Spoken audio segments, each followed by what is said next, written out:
So after cell division, cell elongation and growth, we can even consider one more function of auxin, and that is the stimulation of the process called as abscission. Now, what exactly is abscission? When a structure in the plant's body is old, it has to be shed. So that process of loosening a structure or shedding a structure, like a leaf is shed, petals are shed, flowers are shed, fruits are shed, that process is called as abscission. So an organ, it can be a leaf, it can be a fruit, will not abscisse if it contain normal level of auxin. So if abscission has to occur, only when the auxin content falls, an abscission layer produced between the organ and the stem is there.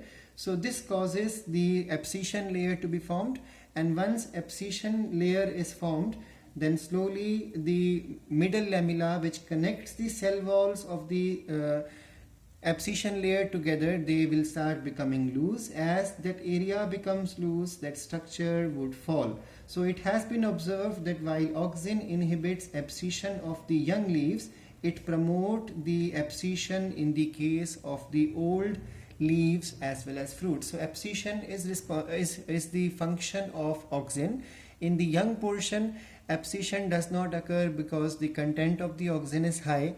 As the content of auxin goes down in the old portions in the plant, then older organs are supposed to be fallen off. In the same manner, there is one more function of the auxin, and that is the apical dominance. Now, what is apical dominance?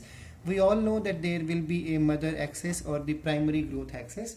So the tip, this main tip, is called as the apex. Now, and we all know the leaves will be formed in this manner. And we have learned already in the plant morphology chapter 5th that there are buds present here.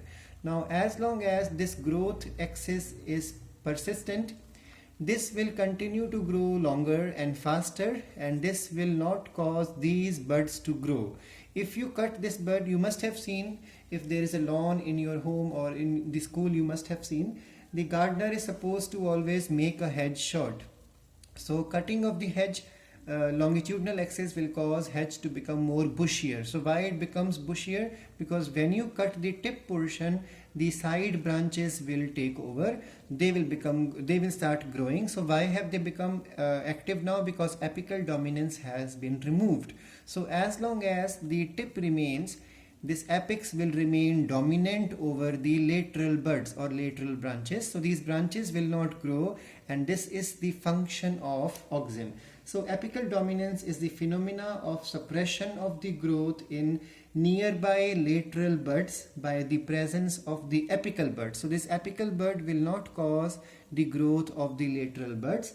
Apical buds exerts this influence by secreting hormone called as auxin, and removal of the apical bud will cause the lateral buds to start growing. This phenomena is used in the preparation of hedges and bushier growth of the tea plant.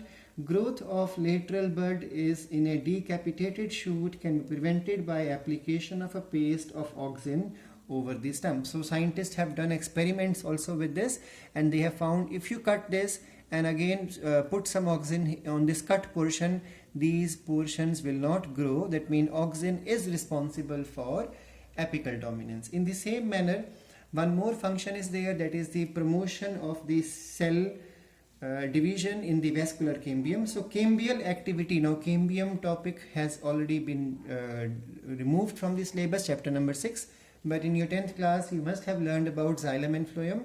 So xylem and phloem in the vascular tissue are separated by a meristematic zone which is called as cambium. So cambium is responsible for adding more cells to xylem and phloem. So the cambium activity is also controlled by auxin. Auxin promotes xylem differentiation. Differentiation means losing the property of division and picking up an important significant function. For example, a cell developing from cambium initially is dividing. As it divides, it may become xylem, it may become phloem, a particular type of cell of xylem, because we have learned in 9th class also that xylem is a complex tissue. So this property, this phenomena of loss of property of division and performing some other function is called as differentiation.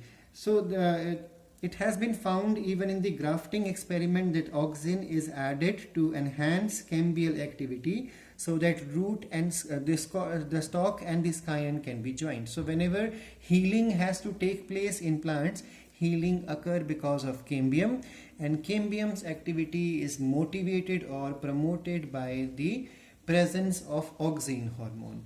In the same manner, one more function we can learn, and that is the tropic movement. So tropic movements you have done in 10th class, that bending of the stem towards the light, that means phototropism, geotropism, then we have chemotropism. All these are caused by stimulus related differential distribution of auxin. So auxin's concentration controls all these. Apart from this, there are many other functions like nodule formation in the leguminous plants. Respiration, the increase in the respiration rate is controlled by auxin again. Root formation, tissue culture, there are many functions of auxin. Now the uses. Commercial use of auxin involve inhibiting the growth of the primary root. So it will cause inhibition of the primary root growth. So finally what will happen? Side branches of roots will develop. It also stimulates initiation of lateral and adventitious root system. So these type of roots will develop because of auxin. It also induces femaleness in many of the plants. So there are many plants in which feminizing effect is there. So if auxin is applied to the plant, it is found that the flowers will develop more number of female flowers and lesser number of male flowers. For example, 2,4-D. That means 2,4-dichlorophenoxyacetic acid, even NAA, these hormones when sprayed, it is found in lychee as well as in pineapple that there are more number of female flowers which are born. It also induces flowering in many plants. Like in the case of lychee and apple, flowering would be there, more flowering will be there if these hormones are applied. In the same manner, we have the concept of parthenocarpy. Now, parthenocarpy means fruits which are formed without seed formation. So, such type of fruits are called as parthenocarpic fruits. So, the parthenocarpy concept is also because of auxin. If auxins are sprayed without fertilization, fruits will be formed. And then there are weedicides which will supposed to kill unwanted plants from the field. For example, 2,4-D is a weedicide, 2,4,5-T is also a weedicide or herbicide.